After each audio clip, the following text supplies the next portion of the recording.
예수님께서 거라사 광인을 고쳐주셨죠. 거라사 지역에 군대 귀신 들린, 자기 몸을 스스로 제어할 수 없는 고통 중에 있었던 한 귀신 들린 남성을 귀신을 내쫓아 주시고 온전케 해주시는 놀라운 은혜를 허락해 주셨습니다. 그리고 나서 예수님의 일행은 다시금 배를 타고 갈릴리 이편으로 다시금 건너오신 거예요. 예수님께서 이런 놀라운 치유의 사역을 하시고 건너오실 때 또 사람들이 또다시 이 예수님을 보려고 말이죠, 몰려들기 시작하는 겁니다. 사실 예수님의 행보가 가는 곳마다 병든 자를 고치시고 또 귀신 들린 자를 낫게 하시고 굶주린 자를 먹이시고 이런 놀라운 기적들의 연속이다 보니까 점점점 놀라운 소문들이 일어나기 시작하는 거죠. 그러던 차에 한 회당장이 예수님께 와서 자신의 딸이 지금 매우 위태로운 가운데 있으니 딸을 좀 고쳐달라 이렇게 말씀하셔서 그 딸을 고치기 위해서 지금 그 집으로 가게 되는 것입니다. 그러니까 많은 사람들은 또 다 죽어가던 딸 어린 아이도 하나도 또 고치시겠구나, 놀라운 기적을 우리가 눈으로 한번 보겠구나 싶어서 말이죠, 또다시 많은 사람들이 그 현장을 직접 목격하기 위해서 함께 가는 거죠. 많은 사람들이 예수 주변에 몰리다 보니까 어떻게 보면 구름대처럼 말이죠, 예수님이 자연스럽게 걸어가지 못할 정도, 어떻게 보면 막 떠밀리듯이 갈 정도로 이렇게 부딪히고 저렇게 부딪히는 그런 상황이 벌어졌던 거예요. 여러분, 이 상황 가운데서 많은 사람들이 예수 주변에 있었는데, 많은 사람들이 몰렸는데, 많은 사람들이 본의 아니게 예수님 악수도 하고 옷자락도 만지고 어깨도 부딪히고 그러는 가운데 유독 한 사람이 예수님께로부터 능력을 공급받을 수가 있었다는 이 얘기가 오늘 본문의 핵심입니다. 12년 동안 힘들었던 모든 고통의 순간을 한순간에 끊어버렸던 이 한 여인의 이야기를 통해서 우리 가운데도 너무나 고질적인, 내 힘으로 도무지 해결이 되지 않았던 인생의 문제를 어떻게 주님 앞에서 우리가 해결받고 은혜를 덧입을 수 있을까 살펴보며 은혜되는 우리가 되기를 주의 이름으로 축원합니다. 이 여인은 다름 아니라 혈루증 환자였습니다. 혈루증이라는 것은 부인과 병에 속한 것인데 만성 출혈증이라고도 하고, 그래서 자꾸 하혈하는 것이죠. 원치 않게 말이죠, 불규칙적으로 하혈하다 보니까 이게 매우 고통스럽고 이제는 그 병 자체가 사람들과 함께 있을 수 없는 부정한 병으로 그렇게 지어지게 되는 것입니다. 유대 사회에서는요, 몸에서 병이 난다, 어디서든 마찬가지입니다. 그럼 무조건 부정적인 병으로 간주하는 것입니다. 그럼 부정적인 병, 부정한 병을 가지고 있는 사람은 당연히 그 사람 자체가 부정한 인물이 되는 거죠. 부정한 병을 가지고 있는 사람은 부정한 인물이기 때문에 사회활동에 제약을 받는 거예요. 종교활동에 제약을 받는 거예요. 회당에 갈 수가 없는 거예요. 예배할 수가 없는 거예요. 사람들과 어울릴 수가 없는 거예요. 더군다나 이 여자는 여자니까 당시 통념상 말이죠, 여자인데다가 부정한 질병까지 가지고 있으니 아예 사람들 곁에는 올 수가 없는 그런 존재였습니다. 고독이죠. 소외입니다. 원치 않게 사람들과 떨어질 수밖에 없는 말이죠. 여러분, 혼자 지낸다라고 하는 것만큼, 여러분 고독하다라고 하는 것만큼 사람이 견디기 어려운 것이 없는 것입니다. 그래서 수감자에게도 말이죠, 무슨 형벌 중에 하나는 독방 수용이죠. 혼자 있게 하는 것만큼 처절한 고통이 없는 거예요. 만일에 우리가 의도됐든지 간에 그렇지 않든지 간에 일주일이 지나도, 한 달이 지나도 어떤 모임도 없고 만남도 없고 나 혼자만 있다고 한다면 여러분 잘 견딜 수 있을까요? 쉽지 않을 것입니다. 그만큼 여러분 혼자 있다라고 하는 것은 너무나 고독스러운 것인데, 그것이 특별히 원치 않게 사회적인 조치로 말미암아서, 어떤 법적인 조치로 말미암아서, 누군가의 요구로 말미암아 되어질 때 내가 그렇게 피동적으로 그렇게 홀로 있을 수밖에 없는, 거리를 둘 수밖에 없는, 떨어질 수밖에 없는 그런 존재로 있을 때 거기서 오는 그 고독감과 소외감은 말할 수가 없는 거예요. 이 혈루증으로 앓는 이 어떤 육체적인 고통도 너무나 힘겨웠지만, 그러나 사람들 사이에 가까이 갈 수 없는, 아마도 이미 사람들 가운데서는 저 여자 무슨 잘못된 직업을 가졌기 때문에 저런 질병이 걸렸나? 어떤 부정한 행위를 했기 때문에 저런 질병이 걸렸나?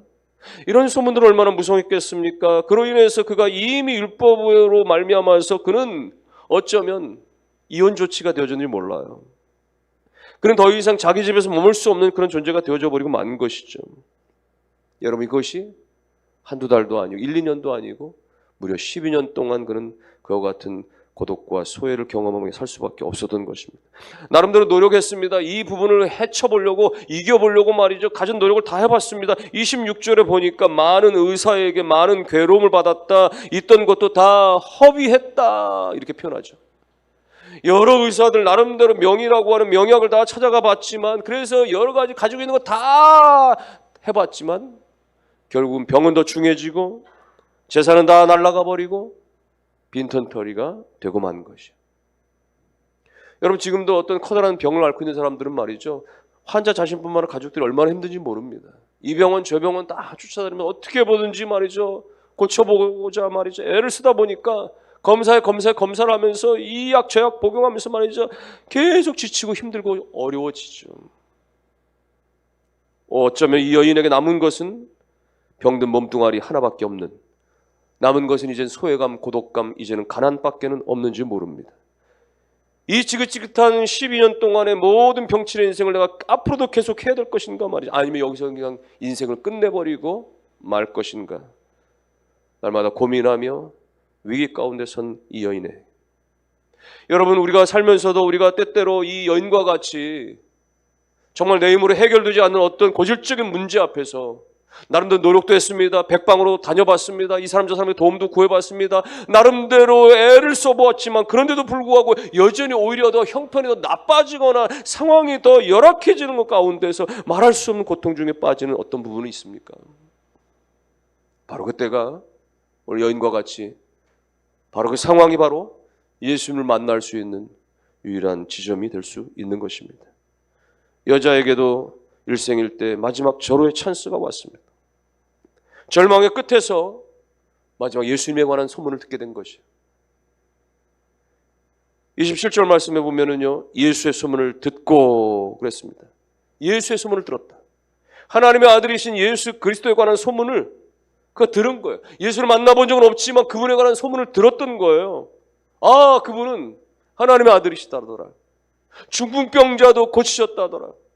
풍랑이는 발리의 해변을 말씀 한마디로 그 모든 바다를 다 잠재우셨다더라. 고라사의 그 광인을, 그 미친 사람, 그야말로 고통 중에 몸부림치던 그 사람을 온전하게 해주셨다더라. 소문을 들었습니다. 소문을 듣는 순간 나에게도 그런 기회가, 나에게도 그런 은혜가 있을 수 있을 것인가 말이죠. 기대감이 일어나는 거죠. 내가 그분을 만날 수만 있다면, 내가 그분과 가까이 갈 수만 있다면 나에게도 그와 같은 그 소문이 진실이 되는 은혜가 일어날 수 있을까 말이죠. 문제는 뭐예요? 갈 수가 없는 거예요. 나는 이미 일반인들과 가까이 할 수 없는 부정한 존재고, 예수님은 지금 많은 일반인, 특별히 남성들로 중심된 그 사회 가운데 그렇게 둘러싸여 있고, 그 주님께 내가 어떻게 가까이 나갈 수가 있겠는가. 한편 마음속으로는 기대도 되지만, 지금까지 12년 동안 내가 이렇게 고통 중에 살아왔는데 이제 와서 뭘, 어쩌면 도전에 대한 그 포기의 마음이 일어날 수도 있는데, 그럼에도 불구하고 꿈틀거리는, 여전히 자기 마음 가운데 억누를 수 없는, 계속해서 피어나는 것은 예수라는 분, 예수님의 옷자락만 만져도 혹시, 예수님께 가까이 나아가기만 해도 혹시, 예수님께 내가 나아가기만 하면 거기에서 뭔가가 나타날 것 같은 말이죠. 그 일말에 아주 작은 믿음이 피어오르는 것에 도무지 말이죠, 억누를 수 없어서 그 믿음의 결단을 하는 거예요. 엄청난 것을 하는 것은 아닙니다. 예수님께 가고자 하는 결단. 물론 그것은 쉬운 것은 아닙니다만은, 그리고 여러 가지 어려움들이 있습니다만은, 그럼에도 불구하고 이대로 내가 끝낼 수는 없다라고 하는, 이대로 포기할 수는 없다라고 하는, 그래서 나아가는 거죠. 쉽지는 않았을 것입니다. 이미 많은 남성들로부터 이미 지금 둘러싸여 있는 예수님 가운데 거기를 헤치고 들어간다는 것이, 어떤 남성네들 아마, 아니 여자가 왜 이런 데 오냐고, 집에 가서 밥이나 하시라고 말이죠. 어떤 몰지각한 사람아, 손찌검이라도 하면서, 이 여자 그 여자 아니야 이거, 부정한 여인 아니야, 이거 부정한 질병 가지고 있는 여자 아니냐 말이죠. 그렇게 내미칠지도 몰랐을 것입니다. 그럼에도 불구하고 이 여자는 그 모든 것들을 만류를 뿌리치고서라도 말이죠. 넘어짐을 감당하면서라도 말이죠. 하나하나 헤쳐가면서 마지막 예수님의 그 뒷자리까지 나아가는 데 있어서 열정을 다하여서 날려갈 수 있었던 것. 28절에 보면 이는 내가 그의 옷에만 손을 대어도 구원을 받으리라 생각하며, 내가 다른 건 몰라도 내가 예수를 만나든지 못 만나든지 내가 혹여 내가 예수님의 그 은혜를 받지 못한다 할지라도 그냥 그분의 옷자락만 내 붙잡고 한번 돌아오기를 바랍니다. 그런데 그렇게라도 하면은 주님이 은혜 주지 않겠냐 말이죠. 그런 생각과 그런 믿음이 그를 흥분시켰고 그를 행동하게 했고 마침내 나아가서 힘을 다해서 예수님의 옷자락을 붙잡을 수 있었던 것입니다. 그 순간 놀라운 일이 벌어졌습니다. 예수의 옷자락만 붙잡았지만은 그의 믿음대로 그의 몸에 그야말로 혈로 근원이 말라버리는 것, 순간적으로 온몸이 전율적으로 느낄 수밖에 없는 말이죠. 자기 몸이 친히 주님의 능력이 내게 임했다라고 하는 그 사실을 부인할 수 없는 그 놀라운 능력을 체험해버리고 마는 거예요. 놀라운 일이 벌어지고 말았습니다. 여러분, 이 상황을 가리켜서 어거스틴은 그런 표현을 했습니다. 많은 사람들은 그냥 부대끼고 예수님하고 손잡고 말이죠. 그냥 어깨동무하고 막 어떻게 말이죠. 말이나 섞어보려고 하고 그 정도에 불과했지만, 그러나 예수님은, 이 여인은 말이죠. 예수님 옷자락에 손을 대는 것. 육체는 뭐냐? 그냥 밀치고 밀리는 거에 불과하지만, 그러나 믿음은 무엇이냐? 주님께 가서 손을 대는 것, 그것이 믿음이다라고 어거스틴은 말한 바가 있어요. 여러분, 우리가 주일이면 이렇게 경건한 마음을 가지고 교회에 나옵니다. 그래서 나름대로 1시간 동안의 순서에 따라서 우리가 예배를 드립니다. 예배 후에는 교제도 하고 어떤 이들은 봉사도 하고 사역도 합니다. 그러나 이 주일 하루 내가 주님 앞에 나와 예배하며 사역하며 봉사하면서 정말 예수 그리스도 앞에 온전히 서는 그 은혜를 경험하고 있는지, 아니면 교회당에 내가 발은 딛고 가지만은 예배 시간에 내가 참여하고 돌아가지만은 예수와는 상관이 없는 주님과의 인격적인 만남과 교통은 전혀 없이 그 종교적인 어떤 걸 하나의 시간만 때우고 돌아가는 말이죠. 그렇게 내가 한 달을 지났어도 1년을 지났어도 수년을 지났어도 종교인으로서만 내가 존재하고 있는지 말이죠. 예수 주변에 있는 많은 사람들은 주님을 사모했습니다. 주님 앞에 있었습니다. 주님 앞에 열정을 나타냈습니다. 그러나 그들 가운데나 누구 하나도 주님과의 그 영적인 만남과 교통이 이루지 못했던 거예요. 오직 한 여인, 내가 주님께 손만 대어도 주님께로부터 구원을 받으리라, 은혜를 덧입으려고 하는 작은 믿음을 가진 사람에게만 주님의 은혜가, 주님의 능력이 나타날 수 있었던 것입니다. 예수님께서 이 사실을 아셨죠. 뒤를 돌아보시면서 누가 내 옷에 손을 대었느냐 말씀하시는 거예요. 주님이 누가 손을 댔는지 몰라서 물으시는 게 아니에요. 다 아셔요. 그런데 이 사실을 사람들 가운데 드러내고 하나님께 영광을 돌리기 위해서 묻는 것입니다. 누가 내 옷에 손을 대었느냐. 제자들은 엉뚱하니까, 아니 사람들이 이렇게 밀치고 난리 법석이었는데 누가 손댔냐고 하시면 지금 그 특정인을 어떻게 찾습니까? 주님 상황을 보세요 말이죠. 지금 대꾸도 안 하시고 자신에게 능력을 경험한 한 여인을 주목하고 바라보시는 거죠. 그 여인이 두려웠어요. 자신이 경험했기 때문에. 예수님께 옷자락을 댔고 그 순간 자신의 질병이 다 고침 받았다라고 하는 몸소 체험한 이 능력을 경험하니까 자신이 무리했다라고 하는, 자신이 정말 죄인이 주님 앞에 가까이 나올 수 없는 존재가 나왔다라고 하는 능력을, 자신의 은혜를 덧입었다는 놀라운 사실 앞에 너무 두려워가지고 그들 앞에 엎드리고 만 거죠. 주님, 제가 주님 앞에 나왔습니다. 제가 주님 앞에 나왔습니다. 제가 주님 앞에 손댈 수 없는 부정한 여인이고 부정한 죄인임에도 불구하고 무리하게 제가 손을 댔습니다. 용서해 주십시오.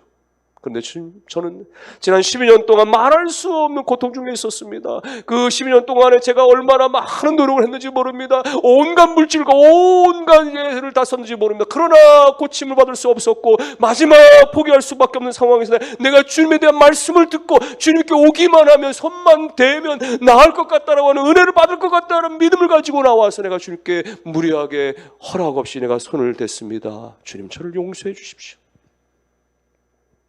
근데 주님 하신 말씀은 따라 평안히 가라. 따라 평안히 가라. 내 믿음대로 내가 고침을 받을지어다. 이렇게 말씀해 주시는 거예요. 여러분, 이 한 말씀이 어쩌면 사실은 이미 고침받은 이 여인에게는 말할 수 없는 모든 그 심령의 상처까지도 송두리째 다 씻어주는 그런 은혜의 말씀이 될 수 있었던 것이죠. 자신을 가리켜서 딸이여 라고 불러주는 주님의 음성 앞에 딸아 평안히 가라. 얼마나 두려웠는지, 얼마나 불안했는지, 지금까지 여기 달려오기까지도 너무나 힘겨웠지만 지금 자기가 은혜 받을 수 없는 처지에 은혜 받은 이 사실 앞에서는 말할 수 없는 두려움 가운데 휩싸였는데 주님께서 주시는 말씀은 평안하라, 두려워 말라. 이 말은 뭐예요? 내가 너를 사랑한다라는 거예요. 내가 내게 은혜를 베푼다라는 것입니다. 더 이상 두려워하지 말라는 것이에요. 평안하라고 하는 것은 지금까지 12년 동안 네가 이 질병으로 말미암아 소외당하고 버림당하고 외면당하고 그야말로 사람들 앞에 눈을 그렇게 허리를 숙이고 눈을 그렇게 질끈 감고 말이죠. 외면당하고 다니고 그렇게 했지만 이제는 당당하라는 것이죠. 이제는 사회적으로 완전히 복권하라는 것이죠. 이제는 온전하라는 것이죠. 예수 그리스도 안에서 평안하라 말씀해 주시는 거예요. 이것이 이 여인에게 너무나 큰 기쁨이 됐던 것입니다. 부모, 형제도 배우자도 다 떠나고 친한 친구들 다 떠나고 홀로 남겨진 삶 가운데 오랜 세월을 지나왔던 이 여인에게 있어서는 마치 가족처럼 그렇게 사랑한다라고 딸이라고 불러주는 이 주님의 음성 앞에서 그 모든 억압된 상처들, 어쩌면 야속했던 가족들과 원망스러웠던 사람들과 또 저주스러웠던 그 많은 사람들, 이를 갈았거나 혹은 내가 저주를 품었던 모든 아픔과 상처들까지도 나를 딸이라고 불러주시면서 평안하라고 말씀해 주시는 그 예수 그리스도의 그 음성 앞에서 다 용납이 되어지고 다 치유가 되어지고 다 사라지는 모든 아픔과 상처들이 눈 녹듯이 사라지는 그 은혜를 이 여인이 경험하게 되어진 것입니다. 사랑하는 모든 성도 여러분들이요, 여러분들이 주님 앞에 왔을 때 주님께서 여러분들 가운데 평안하라, 회복되라, 강건하라 주님의 음성을 듣는 은혜가 있기를 주의 이름으로 축원합니다. 주님께서 여러분 가운데 말씀하시면 주님 말씀으로 천지를 창조하신 하나님이시니까 그 하나님의 음성이 설교 중에 예배 중에 묵상 중에 기도 중에 여러분 가운데 주님의 음성으로 확신 가운데 믿음 가운데 들려주는 순간 그 말씀은 여러분의 그냥 헤아릴 수 없는 깊고도 깊은 그 내가 기억조차도 못할 만한 그 모든 아픔과 상처까지도 주님께 다 씻어지게 하시는 창조의 능력의 하나님께서 말씀하시는 그 음성을 내가 듣는 순간 하나님께서 모든 아픔과 상처와 두려움을 떠나가게 하시는 그 은혜의 말씀들 예배 때마다 주일마다 들으시고 하나님의 음성 가운데서 평안하게 돌아가는 그런 은혜의 역사가 있으시기를 주님의 이름으로 축원합니다. 결론의 말씀으로 가겠습니다. 여러분 앞에서 말한 대로 예수 주변에는 수많은 사람들 있지 않습니까? 예수님께 부대치고 악수하고 손 붙잡고 옷을 당기고 많은 사람들, 그러나 그 한 사람 그 누구도 다 예수님과 영적인 관계, 축복의 관계를 맺은 사람은 없었던 것이에요. 오직 이 한 여인, 믿음으로 주님 앞에 나와 손을 내민 이 한 여인뿐이었던 것입니다. 수많은 한국 교인들이 주일이면 크고 작은 교회들 가운데 그렇게 여념없이 그렇게 최선을 다하여 나아가지만 그러나 정작 교회당 마당만 밟고 돌아가는 사람들은 얼마나 많은 것입니까? 그냥 희덕거리고 말이죠. 교제하고 여러 가지 말이죠. 봉사하고 최선을 다하지만 그러나 예수 그리스도와 전혀 상관이 없거나 너무나 멀고 먼 가운데 진리를 외면한 채 되돌아가는 사람들은 얼마나 많겠습니까? 사랑 모든 성도 여러분들이요, 오늘 나올 때마다 우리가 사람 때문에 나오는 것이 아니고 부모 형제 때문에 나오는 것이 아니고 나를 구원하신 나를 구속하신 예수 그리스도의 십자가의 은혜 때문에 그 믿음 가운데 주님 앞에 나오는 여러분 되기를 주의 이름으로 축원합니다. 그래서 하나님, 내 매 주일마다 매 예배마다 나를 속량하신 주님, 나를 구원하신 주님, 십자가에 나를 위해서 달려 대신하여 죽어주신 그 은혜, 그 사랑에 감사해서 내가 예배합니다. 하나님 온전히 예배합니다. 엎드립니다. 영광을 받으십시오. 주님만이 나의 주인 되십니다. 하나님만이 나의 창조십니다. 나의 처음과 끝은 다 하나님이십니다. 내 모든 삶의 주인은 오직 하나님이십니다라고 신앙의 고백으로 주님 앞에 예배하십시오. 그래 하나님을 높여드리십시오. 하나님의 영광을 받으시게 하십시오. 그 하나님 앞에 여러분의 삶을 내어놓을 때 하나님, 그럼에도 불구하고 제 삶을 아시는 주님, 제 온전한 삶을 주님 앞에 내려놓습니다. 오늘 이 열두를 혈루증 앓은 여인과 같이 그야말로 내 힘으로 다 안 되었던, 백방의 노력도 다 헛수고가 되어졌던 이 연약한 모든 몸뚱아리와 우리의 모든 삶의 만신창이 된 어려움의 문제들을 주님 앞에 내려놓습니다. 주님, 나를 불쌍히 여겨 주옵소서. 믿음으로 주님 앞에 손을 내미시고 그 손 내미는 손들을 주님께서 다 붙잡아 주실 줄로 믿습니다. 비록 우리의 손이 그야말로 죄 가운데 허물이 많고, 이 손으로 피도 많이 흘렸고, 이 손으로 죄도 많이 짓고, 이 손으로 누군가를 그야말로 힘들게 하고, 이 손으로 누군가에게 그야말로 여러 가지 억압하거나 혹은 또 여러 가지 어떤 그런 일그러진 많은 상처와 아픔들 가지고 있는 손이라 할지라도, 그럼에도 불구하고 주님 앞에 믿음을 가지고 주님 내 손 붙잡아 주옵소서 손을 내밀면 우리 주님께서는 그야말로 자신을 3번이나 부인했던 베드로의 손도 붙잡아 주시고 다시금 용서하시고 회복하시고 새로운 그런 기회를 허락해 주셨던 그 주님께서 오늘 우리의 어그러진 손들을 다 붙잡아 주셔서 일으켜 주시고 마침내 우리로 하여금 하나님 나라에 그야말로 위대하게 아름답게 놀랍게 세워 주실 줄로 믿습니다. 사랑하는 성도 여러분들이여, 그러므로 주님 앞에 나아가십시오. 믿음을 가지고 나가십시오. 믿음은 바라는 것들의 실상이 되고 볼 수 없는 것들의 증거라고 말씀했습니다. 하나님께 나아가는 자는 하나님이 계시다라는 사실과 하나님을 찾는 자들에게 상을 주시는 분이심을 믿어야 된다고 말씀했습니다.